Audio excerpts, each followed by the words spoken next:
Gardevoir crée des trous noirs dans la paume de sa main. Pikachu des éclairs par le bout de ses doigts. Abra se téléporte au moindre danger. Comment font-ils cela? Aujourd'hui, nous étudions la science des Pokémon. C'est ma première vidéo, alors donnez-moi des feedbacks s'il vous plaît. Pikachu! Pikachu est un Pokémon de type électrique. Il peut créer des éclairs par le bout de ses moustaches. Rappelons qu'un éclair est un plasma hautement énergétique. Il peut tendre vers 100 millions de volts et faire 30 000 degrés. Mais un animal capable de créer de l'électricité, ça n'existe pas? N'en soyez pas si sûr. L'anguille électrique. L'anguille électrique est un gros poisson d'eau douce. Il peut mesurer 2,50 m et peser 20 kg. Mais est connu pour sa capacité à créer des décharges électriques. Jusqu'à 860 volts. Loin des 20 000 de Pikachu, mais suffisant pour paralyser un cheval.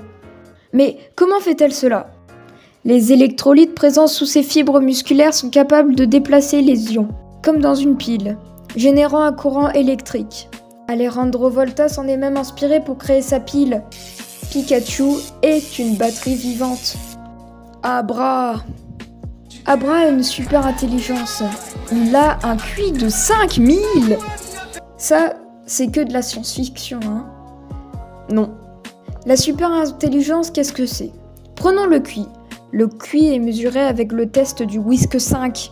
Ce test sert à calculer le coefficient intellectuel. L'homme moyen a un QI de 100. Moi 140, Einstein 160, Terence Tao, l'homme le plus intelligent du monde, 240, William James C10, soit l'homme le plus intelligent de l'histoire, 300. Poisson Fécond a fait une superbe vidéo sur C10. On est loin des 5000. Est-ce seulement possible? Le test n'a pas de limite car en plus des questions à répondre, on est chronométré. Cela fait qu'il n'y a pas de limite de QI. Qui est le plus intelligent des animaux? Les oiseaux migrateurs ont une capacité importante pour se repérer dans l'espace. Les chimpanzés ont une mémoire à court terme surhumaine. Les dauphins endorment une partie de leur cerveau à la fois. Le Pokédex nous dit « La queue de Abra est longue et fine », souvent utilisée pour détecter son environnement pendant son sommeil. Le gecko a la même capacité. Ils sont tous loin des 5000 de QI, quoique. Quel est le QI de l'IA? Le test de Turing consiste à mettre en relation des IA et des humains. S'il ne détecte pas qu'ils discutent avec une IA, alors elle a réussi le test. L'IA a fait un bond de géant ces dernières années. La première IA à passer le test de Turing est Eugene Goffman, en 2014. En 2017, ChatGPT est en libre service. Le QI de l'IA est dur à mesurer. L'IA peut être considérée comme surhumaine dans des domaines comme le calcul, l'analyse de données, les jeux stratégiques. Mais elle a peu d'intelligence émotionnelle. On estime le QI de ChatGPT à 30 000. Abra serait-il une IA? Ego a fait une vidéo sur l'IA et la super intelligence. La téléportation. Ça, c'est de la pure fiction. On l'a déjà fait. La téléportation, c'est le transport de matière ou d'informations d'un point A à un point B instantanément. En décembre 2020, les chercheurs ont annoncé avoir réussi l'exploit de téléportation quantique de photons sur une distance record de 44 km. Mais comment ça marche? Tout vient d'un phénomène quantique, l'intrication quantique. C'est lorsque deux particules se lient. Après une liaison, c'est comme vous et vos ex, elles ne s'oublieront jamais. C'est-à-dire que si un des deux photons change d'état, son homologue également, et ce, instantanément. On a alors téléporté de l'information quantique. Abra peut intriquer ses particules à celles de son environnement, puis s'en aller. Il crée alors un genre de checkpoint auquel il se téléporte. Gardevoir. Gardevoir peut créer des trous noirs dans le creux de ses mains. Spéculons.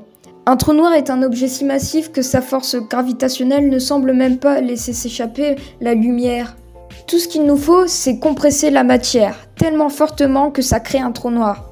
Ok, prenons un tas de sable et compressons-le pour en faire un trou noir avec une presse hydraulique. Non, ça suffit pas. Une plus grosse presse hydraulique alors? Toujours pas. Ce qu'il nous faut, c'est une étoile. Les trous noirs se créent de l'effondrement d'une étoile massive sur elle-même. Si tu veux que la Terre devienne un trou noir, il te faudrait réduire son diamètre à celui d'une bille, d'environ 9 mm de diamètre. La pression que devrait créer Gardevoir dans le creux de sa main est de 10 milliards de gigapascales. Mais pourquoi autant de pression? C'est à cause de l'interaction nucléaire forte, l'une des 4 lois fondamentales de l'univers. C'est elle qui retient les atomes entre eux. C'est grâce à elle que tu ne traverses pas ta chaise ou que tu peux cliquer sur le bouton s'abonner. La rompre demande une énergie phénoménale et en faire une bouillie de neutrons encore plus. Fun fact, c'est Sidis, le génie à 300 QI du début de la vidéo, qui a théorisé les trous noirs en 1925, 30 ans avant qu'on ne se penche réellement sur le sujet. Ces Pokémon ont des pouvoirs cataclysmiques, mais ça ne semble alerter personne. Il reste tant à découvrir et à spéculer. Ceci était ma première vidéo. Si vous avez des idées du prochain sujet, je suis preneur. Pokémon, étudiez-les tous!